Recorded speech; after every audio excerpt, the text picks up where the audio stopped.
Hello students, आज का हमारा जो लेक्चर है वो कहने को तो बीएससी पार्ट 2 के लिए है। आज हम पहला रियल एनालिसिस का वो लेक्चर रिकॉर्ड करेंगे। और अगर देखा जाए तो सारे कॉम्पिटिटिव एग्ज़ाम्स जो हायर मैथमेटिक्स में होते हैं, जैसे कि IIT जैम हुआ, CSIR नेट JRF हुआ, NBHM हुआ, TIFR हुआ, इन सारी चीज़ों को एग्ज़ाम्स को देने के लिए हमें थ्योरी पार्ट्स को, मतलब रियल एनालिसिस के जो थ्योरी पार्ट होते हैं उन पे हमें अपना कमांड जरूर बनाना होगा। तो मेरा मानना है कि हम अच्छे से अच्छे बुक्स को पढ़ें, उनको समझें, सिर्फ क्वेश्चन पे फोकस ना करें। या आप ग्रेजुएशन की भी अगर तैयारी कर रहे हैं तो आप बुक्स को पढ़ें, अच्छे अच्छे किताबों को पढ़ें, बहुत कुछ सीखने को मिलेगा। हम लोग भी आज भी पढ़ते हैं। तो चलिए हम स्टार्ट करते हैं थ्योरी ऑफ रियल नंबर्स। क्योंकि रियल एनालिसिस में सबसे पहले तो हमें यही जानना होगा कि रियल नंबर क्या हैं, रियल नंबर्स के ऐसे सबसेट्स होते हैं, ठीक है, पावर सेट वगैरह वगैरह जो भी चीज़ें हैं। तो सबसे पहले देखिए, अगर बात हो तो सबसे पहले अगर कोई नंबर आया तो वो है नेचुरल नंबर्स। और आई थिंक कि हम हायर क्लास में, जैसे कि हाई स्कूल्स में हम लोग पढ़ते थे, ये नेचुरल नंबर क्या होता था? Counting numbers are called, counting numbers are called natural number. ठीक है, counting numbers are called natural numbers. ठीक है, मतलब कि जो संख्याएं गिनी जा सके उन सारी संख्याओं के सेट को हम क्या बोलते हैं? नेचुरल नंबर्स बोलते हैं। ठीक है, सेट क्या होता है? Collection of well defined objects. मैंने इस पे लेक्चर भी बनाया है सेट थ्योरी पे। क्या होता है कार्टेशियन प्रोडक्ट, क्या होता है फंक्शन, क्या होता है रेंज, क्या होता है डोमेन, क्या होता है। तो ये सारी चीज़ें आप ज़रा उसे देख सकते हैं। अब इसमें क्या बात है, जैसे काउंटिंग नंबर्स में जैसे आप देख सकते हैं 1, 2, 3, 4, ये सारे नंबर्स जो है इनको हम काउंट कर पा रहे हैं और ये कितने तक जा सकते हैं। अगर आप 100 बोलेगा तो 101 इंतजार कर रहा है, 1000 बोलेगा तो 1001 इंतजार कर रहा है। तो कहने का मतलब कि ये सारा कलेक्शन, इसे हम क्या बोलते हैं? Natural number. तो इस सेट को डिनोट करते हैं हम कैपिटल N से। वैसे हाई स्कूल्स में हमें सिखाया जाता है इस N से डिनोट कीजिए, सिंपल N से। लेकिन अगर अब हम स्टैंडर्ड नोटेशन, चूँकि ग्रेजुएशन में हम लोग पढ़ रहे हैं, तो स्टैंडर्ड नोटेशन पे ध्यान देंगे कि set of all natural numbers में हमने n लिखा और यहाँ पर एक और डैश लगा दिया। कहने का मतलब कि ये हमारा अब स्टैंडर्ड है। अगर हम कहीं भी रियल एनालिसिस में ये यूज करें तो इसका मतलब कि ये set of all natural numbers ही है। क्योंकि n से डिनोट करने के तो और भी सेट हो सकते हैं, आप चाहें n, A, B, C, D जो भी हो सकता है। लेकिन कुछ स्टैंडर्ड के लिए हम यहाँ पे n पे डबल बार लगा रहे हैं। ठीक है, तो काउंटिंग नंबर्स जो होते हैं वो हमारे नेचुरल नंबर्स होते हैं। ठीक, अब नेचुरल नंबर से किन किन चीज़ों की, इससे हम आगे, मतलब कि यहाँ पे हम क्या कर रहे हैं, अब ये कलेक्शन हमारे बढ़ते जाएंगे।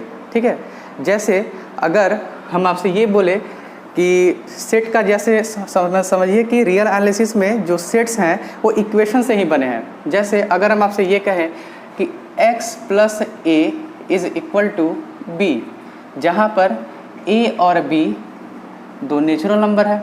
ठीक है, a और b दो नेचुरल नंबर है। और हम अगर आपसे ये कहे कि a जो है वो हमारा b से बड़ा है, तो इसका सॉल्यूशन क्या होगा? ठीक है, इसका सॉल्यूशन क्या होगा? या फिर a और b के हिसाब से आप ऐसे देख लीजिए, जैसे x + 2 हमने किया = 1 मिले, तो हम बचपन में क्या करते थे? इसे सॉल्व करते थे। कैसे लिखते थे? x = 1 - 2 that is -1। तो इस इक्वेशन से अगर हम इस इक्वेशन को सॉल्व करते हैं तो क्या मिलता है हमें? x = b - a। लेकिन a जो है हमारा b से बड़ा है, इसका मतलब b - a जो होगा वो क्या होगा? 0 से छोटा होगा। अब ये सारे a और b नेचुरल नंबर हैं, तो नेचुरल नंबर है तो नेचुरल नंबर का डिफरेंस जो होता है वो निगेटिव ऑफ नेचुरल नंबर भी हो सकता है। मे बी नेचुरल नंबर भी हो या फिर निगेटिव ऑफ नेचुरल नंबर हो। तो यहाँ पे हमें क्या मिल रहा है कि नेचुरल नंबर का निगेटिव भी एग्जिस्ट करता है। ठीक है, जिसे हम -n से डिनोट कर सकते हैं। ठीक है, अगर a और b हमारा समान हो जाता, सपोज कीजिए जैसे अगर आपका a और b आपका समान हो गया, तो x की वैल्यू क्या हो जाएगी इस इक्वेशन से? x = 0। तो यहाँ पे 0 भी आ गया। तो इन सारे नंबर्स का collection, natural number minus natural number और ये सिंगलटन 0, इन सब के कलेक्शन को अगर मिलाया जाए तो इसे हम बोलते हैं इंटीजर्स, सेट ऑफ इंटीजर्स। ठीक है, इंटीजर्स। ठीक। इसे डिनोट करने के दो तरीके हैं, दो नोटेशन है। ज़्यादातर स्टैंडर्ड बुक्स को आप देखिएगा तो इसे जेड से डिनोट करते हैं, क्योंकि इसका ग्रीक वर्ड जो है वो जेहलेन नाम से लिया गया, और जेड पे हमने एक और बार लगाया है, क्यों? क्योंकि स्टैंडर्ड है। या फिर कुछ लोग आई से, हम इंग्लिश राइटर में बोले तो आई से भी डिनोट कर सकते हैं, लेकिन मेरा मानना है कि फिर आपको आई ऐसे लिखना चाहिए, ठीक। तो सेट ऑफ इंटीजर्स को अगर डिनोट करना हो तो कैसे लिख सकते हैं? Z is equal to 0 +-1 +-2 +-3 up to so on. या फिर इसको अगर हम छोटे से बड़ा की तरफ जाए तो ऐसे ऐसे डॉट डॉट कर सकते हैं, -3 -2 -1 0, फिर उससे बड़ा 1, फिर 2, फिर 3, और ये 3 डॉट हमने लिख दिया। 3 डॉट का भी मतलब है अप टू इन्फिनिटी कहते हैं इसको, ठीक है ना। तो यहाँ से हमें जेड मिला। अब नेचुरल नंबर से हमारे पास अब मोर कलेक्शन हो गया, यानी कि यहाँ पे हमारा नेचुरल नंबर था, ठीक है, तो उससे हम बड़े एक कलेक्शन में जा रहे हैं, सेट ऑफ ऑल इंटीजर्स, ठीक है। अब इसके बाद फिर इक्वेशन से ही अगर हम बात करें तो हम अगर आपसे लिखें कि a into x is equal to b, ठीक है, a into x is equal to b, जहाँ पर a मेरा है नॉट इक्वल टू 0, क्योंकि 0 हो जाएगा तो कोई मतलब ही नहीं रहा, b वैल्यू 0 हो जाएगी और ये वैल्यू 0 ही हो जाएगा। तो और a और b कैसे है? ये इंटीजर्स हैं, ठीक है। तो इसके सॉल्यूशन क्या होंगे? सॉल्यूशन कैसे लिखेंगे? b/a, है ना, a नॉन जीरो है तो नीचे डिफाइंड है। तो अब इस तरह के नंबर्स का एक कलेक्शन एक नया बन रहा है ना।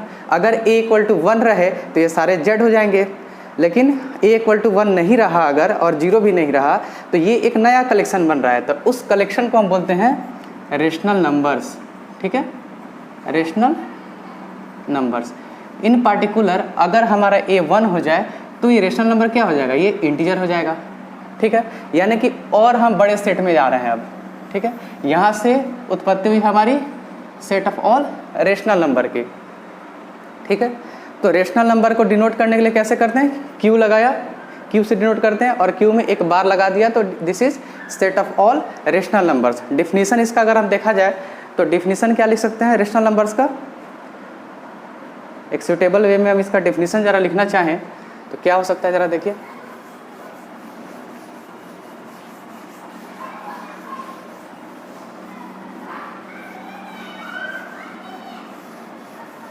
देखिए, रेशनल नंबर्स का डिफिनीशन हम अगर लिखना चाहें तो क्या होगा?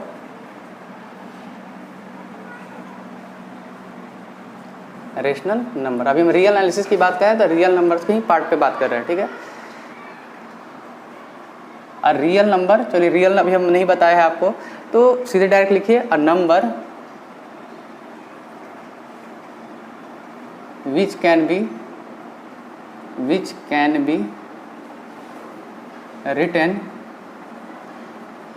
written in the form of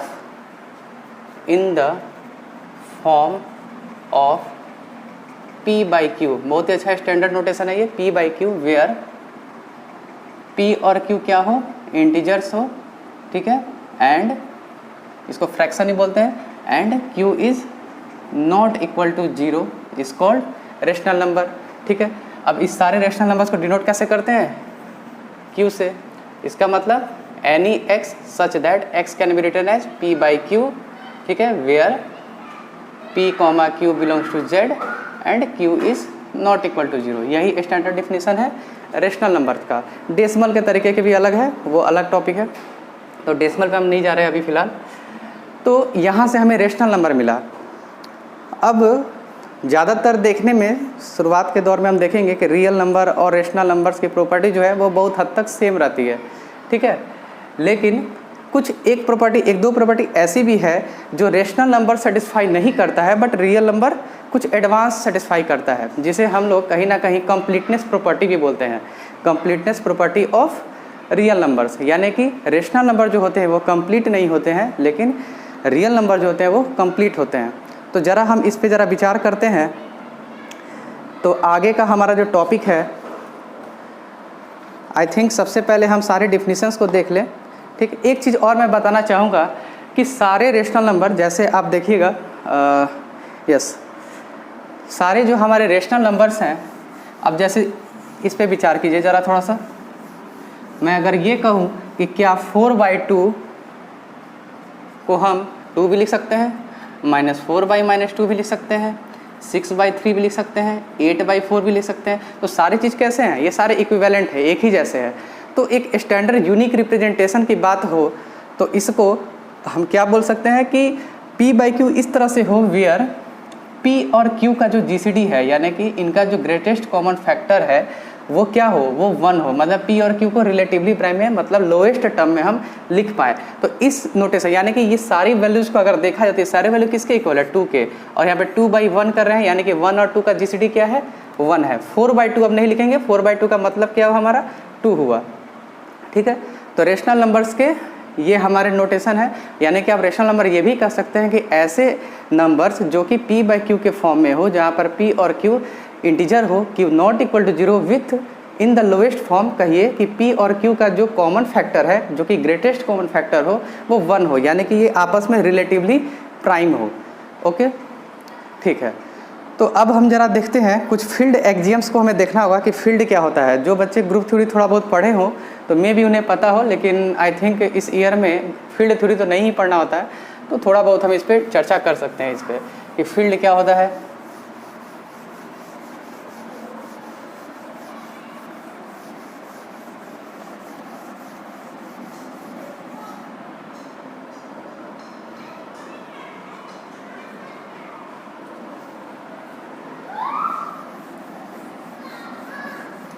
इसके डिफिनीसन थोड़े बड़े से हैं तो इसमें थोड़ा टाइम लग सकता है, तो ज़रा इसके डिफिनीशंस को हम लिखते हैं।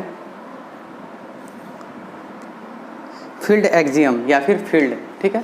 तो फील्ड एक्जियम से पहले लिखते हैं हम इसको, फील्ड एक्जियम्स, मतलब इनके कुछ एक्जियम्स है और जो सेट ऐसे चीज़ों को सेटिस्फाई करे तो उसे हम फील्ड बोलते हैं, है ना। तो क्या है इसका definition, a non empty set, a non empty set जिसको डिनोट, चूँकि F फील्ड है तो F से डिनोट कर सकते हैं, F, और इसका स्टैंडर्ड नोटेशन F बार, या फिर आप ऐसे भी छोड़ सकते हैं प्लस डॉट, मतलब a non empty set with 2 operations. कौन कौन से ऑपरेशंस हैं, ये ऑपरेशन प्लस है, प्लस जिसको हम कहते हैं usual addition and dot satisfying the following properties, the following properties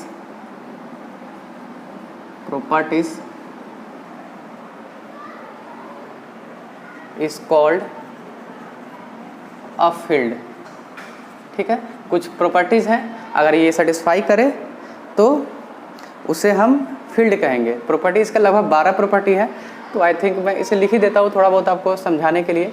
जैसे कि अब अंडर एडिशन की पहले बात करते हैं, तो एडिशन के लिए कुछ प्रॉपर्टी होगा, मल्टीप्लिकेशन के लिए कुछ प्रॉपर्टी होगा, दोनों के साथ मिलकर कुछ प्रॉपर्टी बना होगा। तो पहला प्रॉपर्टी है एडिशन क्लोजर, मतलब close under addition, addition closure. क्या कहता है सबसे पहले कि कोई भी नॉन एम्प्टी सेट हो जिसमें 2 ऑपरेशन हो प्लस एंड डॉट, जो कि आगे के नेक्स्ट के सारे प्रॉपर्टीज़ को जो सेटिस्फाई करें, उस सेट को, यानी कि उस set with the operations is called a field. तो एडिशन क्लोजर क्या कहता है कि for any A, B belongs to F we must have A plus B always in F। यानी कि 2 एलिमेंट्स हमने फील्ड कर लिया A और B, और उनको अगर हम जोड़ें, ठीक है, तो वो कभी भी F के ही अंदर रह जाए, ठीक है, बाहर ना जाए। दूसरा है एडिशन अंडर, सॉरी डायरेक्टली यहाँ से लिखे एसोसिएटिव अंडर एडिशन। अभी अंडर एडिशन की बात कर रहे हैं तो यहाँ पे डायरेक्ट लिख रहे हैं अंडर एडिशन, ठीक है, अंडर एडिशन इसके लिए। तो इसे एसोसिएटिविटी क्या है कि for all A, B, C belonging to F we must have, we have A plus B plus C is equal to A plus B plus of C। यानी कि A plus B plus C में पहले अगर हम B plus C को जोड़ते हैं फिर A को जोड़ते हैं, या फिर पहले A और B को जोड़े अब प्लस C किया, तो ये एसोसिएटिविटी लॉ अगर होल्ड करे तो हमारे फील्ड का एक पार्ट बनेगा। थर्ड प्रॉपर्टी क्या है? Existence of zero element, existence of zero element. कहने का मतलब क्या हुआ कि देयर एग्जिस्ट एन एलिमेंट, जैसे आप जीरो नंबर तो जानते ही होंगे, there exist an element denoted by zero, मतलब वो एलिमेंट डिनोट करते हैं जीरो से। तो फील्ड के हिसाब से अगर फील्ड बदलते रहेंगे तो जीरो एलिमेंट ही बदल सकता है, काम वो जीरो ऐसा करेगा, लेकिन डिनोट उसको हम करेंगे जीरो से। Denoted by zero such that a plus zero is equal to zero plus a is equal to a for all a belongs to f। यानी कि अगर हम a के कोई भी मेंबर उठा ले तो एक एलिमेंट ऐसा इसमें आ जाए जीरो नाम का ना हो, कोई और भी नाम का हो, कोई दिक्कत नहीं है, लेकिन काम यही करे कि a प्लस जीरो किया या जीरो प्लस ए किया तो वैल्यू हमारी क्या हो जाए, a के ही इक्वल हो, और ये सारे f के मेंबर्स के लिए ट्रू हो, तो उस एलिमेंट को क्या बोलेंगे? Zero element. Fourth one is additive inverse का एग्जिस्टेंस, एडिटिव इनवर्स। ठीक है, जैसे हमने नेचुरल नंबर का इन्वर्स देखा था तो क्या हो रहा था, वन का इन्वर्स हम कहें तो -1 जोड़ेंगे तो जीरो मिल जाएगा। उसी तरह अगर हम यहाँ पे देखें कि एडिटिव इनवर्स के बात करें कि let a belongs to f then there exist, कोई एलिमेंट आ जाए b बिलोंग्स टू f, इस प्रकार से कि दोनों को किसी तरह भी जोड़ा जाए, इस प्रकार से कि a प्लस b करे या b प्लस a करे तो हमारी वैल्यू क्या हो जाए, जीरो हो जाए। यानी कि ये जो b है ये a का एडिटिव इन्वर्स है, तो ये इस b को हम डिनोट करते हैं माइनस ऑफ a से। ठीक है, जैसे 1 का inverse -1 set of all integers में जाएगा, -1 का इन्वर्स 1, तो b का इन्वर्स -a। अगर हम पूछें आपसे कि b का इन्वर्स क्या है, b का इन्वर्स क्या है, तो वो क्या होगा, एडिटिव इन्वर्स। b का अगर हम इन्वर्स पूछें आपसे तो वो क्या होगा, a। b का इन्वर्स करें तो यहाँ पे a का इन्वर्स क्या हुआ, -a, b का इन्वर्स क्या हुआ, a, यानी कि -b। ठीक है, फिर नेक्स्ट प्रॉपर्टी हम देखते हैं कम्यूटेटिविटी लॉ। ठीक है, जिसको हम अबेलियन भी बोलते हैं कहीं ना कहीं। तो वो क्या कहता है, फिफ्थ प्रॉपर्टी, अभी हम एडिशन पे ही चल रहे हैं, तो फिफ्थ प्रॉपर्टी हमारा कहता है commutative under addition, commutative under addition. वो लिखने की जरूरत नहीं है, कम्यूटेटिव लॉ में बस लिख दे रहा हूँ, लॉ। यानी कि for all a comma b belongs to f we must have, ये इम्प्लाइज करे कि a plus b is equal to b plus a. यानी कि दो एलिमेंट्स हम लें a और b, और दोनों को अगर हम जोड़े किसी भी तरह से, पहले a को जोड़िए b के साथ या b को जोड़िए a के साथ, तो वैल्यू हमेशा क्या मिले, इक्वल मिले। तो उस प्रॉपर्टी को हम क्या बोलते हैं, commutative law under addition. Addition की बात हो रही है। तो अभी तक हमने प्लस के ऑपरेशन के बारे में देखा। ठीक है, अब हमारी बात आएगी मल्टीप्लिकेशन के रेस्पेक्ट में। ग्रुप थ्योरी जो पढ़ेंगे तो इतनी प्रॉपर्टीज़ को हम लोग बोलते थे अबेलियन ग्रुप अंडर एडिशन। ठीक है, तो वो बात की टॉपिक है, उसे बाद में देखा जाएगा। चूँकि ये रियल नंबर्स या रेशनल नंबर्स ये चीज़ें सेटिस्फाई करती है, इसलिए इनकी प्रॉपर्टीज़ को हम थोड़ा लिख रहे हैं। ठीक है,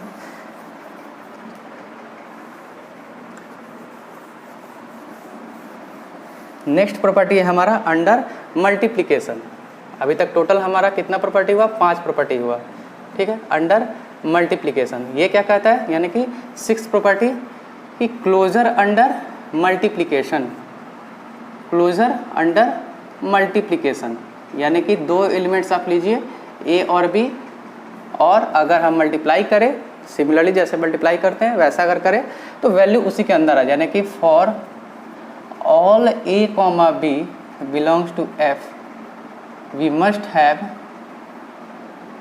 हैव लिखिए, must have a dot b always belongs to capital F। यानी कि दो एलिमेंट्स लिया a और b, कोई भी आर्बिट्रेरी दो एलिमेंट्स लीजिए, उनको अगर आप मल्टीप्लाई कीजिए तो वो वैल्यू क्या हो जाए, F में चली जाए। इस क्लोजर प्रॉपर्टी के लिए हम इस डॉट को बाइनरी ऑपरेशन भी बोल सकते हैं। ठीक है, उसी तरह प्लस को भी बाइनरी ऑपरेशन भी बोल सकते थे। ठीक है, 7th is associativity under associativity under multiplication, यानी कि for all a comma b comma c, 3 element चाहिए, belongs to f such that a dot b dot c is equal to a dot b into c. ठीक। 8th property is, अब यहाँ पे भी identity element, चूंकि 0 element हम बोल रहे थे प्लस के लिए, तो यहाँ पे आइडेंटिटी एलिमेंट या यूनिट एलिमेंट भी आप बोल सकते हैं, एग्जिस्टेंस ऑफ यूनिट एलिमेंट या यूनिटी भी कहते हैं कहीं कहीं, एग्जिस्टेंस ऑफ आइडेंटिटी एलिमेंट या यूनिटी, जो आपको सही लगे, आइडेंटिटी एलिमेंट, यानी कि for all a belongs to f, मतलब कि एफ के सारे मेंबर्स के लिए हमारे पास एक एलिमेंट आए, देयर एग्जिस्ट 1 चूँकि मल्टीप्लिकेशन आइडेंटिटी होता है तो 1 से डिनोट करते हैं, belongs to f such that 1 dot a करे। ठीक है, 1 डॉट ए किया या ए डॉट 1 किया, हमें ए इक्वल टू हो जाए for all a belongs to f के, यानी कि 1 के साथ मल्टीप्लाई किया हमने ए को तो हमें वो ए मिल जाए। 0 होता था तो क्या होता था, 0 plus a plus 0 equal to 0, sorry equal to a. 9th क्या होगा हमारा, एग्जिस्टेंस ऑफ मल्टीप्लिकेटिव इनवर्स। ठीक है, अब मल्टीप्लिकेटिव इनवर्स में हमें ये जरूरी हो कि हम नॉन जीरो एलिमेंट्स के ही इनवर्स के बारे में बात करें। जैसे आप 0 का इनवर्स कभी आप नहीं सुने होंगे अगर मल्टीप्लिकेशन हो, यानी कि 1/0 डिफाइंड नहीं होता है। ठीक है ना, ये डिफाइंड नहीं होता है, इस पर भी आप चर्चा कर सकते हैं क्यों डिफाइंड नहीं होता है। तो for any non zero element A in F, we have there exist B belongs to F such that A को B से गुना करें या B को A से गुना करें, हमें वैल्यू क्या मिल जाए, 1 के इक्वल मिल जाए। तो इसे हम बोलते हैं कि B जो है वो A का इन्वर्स है, या फिर उल्टा तरीके से A जो है वो भी B का इन्वर्स है। ये B भी नॉन जीरो ही होगा क्योंकि 2 नॉन जीरो नंबर को मल्टीप्लाई कीजिएगा फील्ड में तो हमेशा वो नॉन जीरो ही मिलेगा। ठीक है, उसके बाद 10th प्रॉपर्टी इज वैसे ही कम्यूटेटिव अंडर मल्टीप्लिकेशन, यानी कि a dot b is equal to b dot a for all a comma b belongs to f. तो ये हो गया मल्टीप्लिकेशन के रेस्पेक्ट में। ठीक है, अब मल्टीप्लिकेशन और प्लस के बीच में भी कुछ ऑपरेशन है जिसको हम बोलते हैं डिस्ट्रीब्यूटिव। ठीक,